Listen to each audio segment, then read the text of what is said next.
Good morning, students. Today we will study chapter 5, coal and petroleum. Clear? Coal and petroleum.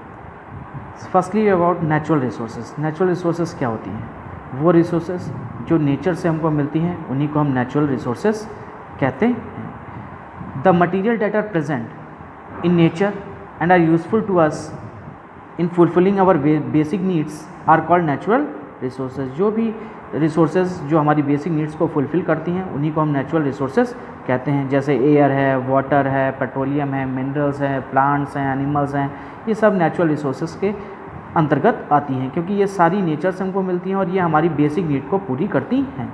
इन्हीं के basis पे natural resources दो तरीके की होती हैं. एक इनएग्जॉस्टिबल रिसोर्स होती है और एक एग्जॉस्टिबल नेचुरल रिसोर्स होती है.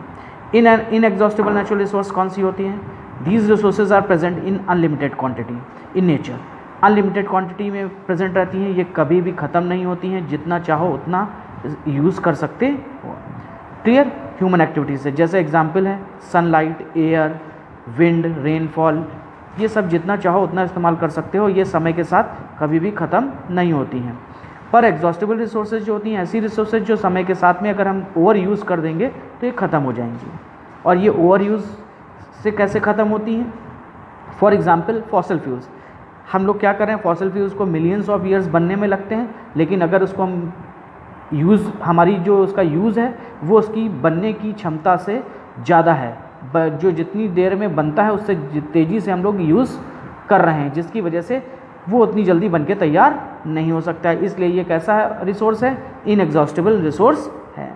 क्लियर है? इसी तरीके से हमारे फॉरेस्ट, हमने देखा होगा हम लोग डिफॉरेस्टेशन कर रहे हैं और उसकी जगह नया जंगल नहीं लगा रहे हैं, नए पेड़ नहीं लगा रहे हैं, एफॉरेस्टेशन नहीं कर रहे हैं, जिसकी वजह से पेड़ पौधे भी ख़त्म हो रहे हैं. तो ये भी एक तरीके का एग्जॉस्टिबल रिसोर्स है.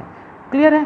कुछ ऐसे रिसोर्सेज हैं जिनको हम रिन्यू तो कर सकते हैं, लेकिन उनका टाइम पीरियड इतना ज़्यादा है और हम इस्तेमाल इतनी तेज़ी से कर रहे हैं कि वो रिन्यू नहीं हो सकते, इसलिए उनको एग्जॉस्टिबल रिसोर्सेज कहते हैं. एग्जैक्टली कहें जो लिमिटेड क्वांटिटी में रिसोर्सेज मौजूद हैं उन्हीं को हम एग्जॉस्टिबल रिसोर्स कहते हैं. जैसे हमारे फॉसल फ्यूल, वो एक लिमिटेड क्वांटिटी में मौजूद है, इसलिए हमको क्या करना चाहिए?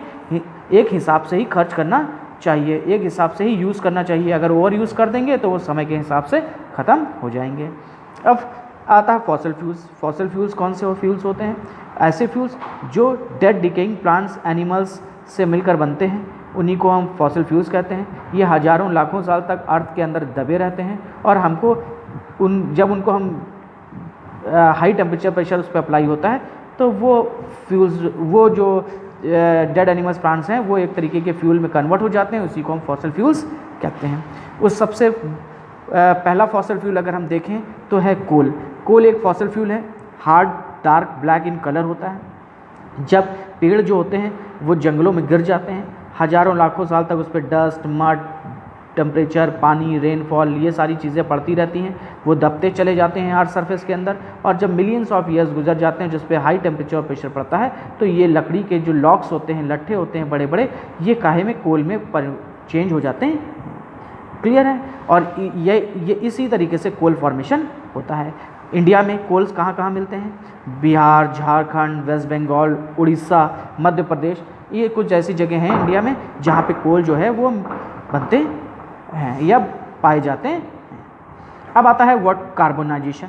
The slow chemical process of conversion of dead vegetation into coal and influences a high temperature and pressure is called carbonisation.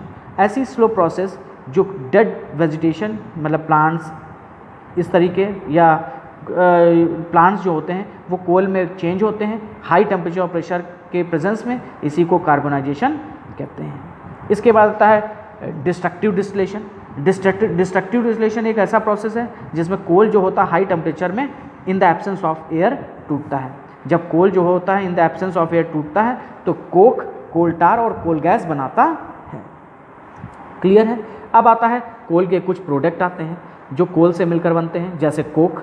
Coke is a tough, porous and greyish black substance obtained by destructive distillation. Coal एक ऐसा tough, porous, greyish substance है जो destructive distillation के process से कोल से हमको मिलता है. ये 98% इसमें कार्बन होता है, मतलब कोल से भी ये purest form of the carbon होता है, क्योंकि इसमें 98% कार्बन पाया जाता है। यूजेस ऑफ कोक, कोक जो है इसेंशियली रॉ मटेरियल है for iron stainless steel to heat furnaces.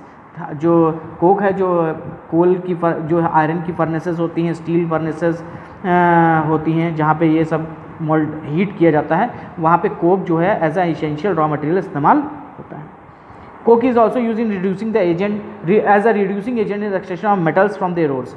जो मेटल्स होते हैं उनके ओर से, उनके एसक से, उनकी जो impure form of the metal होता है उसी को ओर कहते हैं, और उसी से प्योर मेटल को अलग करने के लिए भी कोक को इस्तेमाल किया जाता है। Coke is also use for manufacturing product producer gas, carbon monoxide and nitrogen. Coal जो है वो कोल गैस प्रोड्यूसर गैस जैसे कार्बन मोनोऑक्साइड और नाइट्रोजन ऑक्साइड, इनको भी इस्तेमाल करने के लिए इस्तेमाल किया जाता है। इसके बाद आता है coal tar. Coal tar is a black viscous liquid.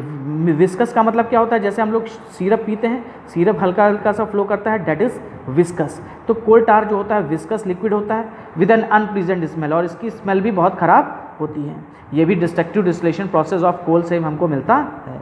It is not a single compound, ये सिंगल कंपाउंड नहीं होता, इसमें कई सारे कंपाउंड मिले होते हैं। It is a mixture of more than 200 carbon different carbon compounds. इसमें ऑलमोस्ट 200 डिफरेंट कार्बन कंपाउंड्स पाए जाते हैं। Coal tar can also be separated into different important chemicals. बहुत सारे और डिफरेंट केमिकल जैसे बेंजीन है, नेफ्थलीन बॉल्स है, फिनॉल है, इन सबको बनाने के लिए भी जो होता है कोल टार इस्तेमाल किया जाता है by the process of fractional distillation. Fractional distillation process से ही ये सारे प्रोडक्ट्स जो होते हैं मिलकर तैयार होते हैं। These chemical substance are use as new raw materials for manufacturing dyes, explosives, varnishes, paints. मतलब wider use of coal tar है, पेंट्स है, वार्निशेस है, एक्सप्लोजिव मटेरियल्स है, नेफ्थलीन बॉल्स है, रूफिंग मटेरियल्स है, अलग अलग चीज़ों के लिए जो है वो हमारे जो कोल टार है वो इस्तेमाल किए जाते हैं।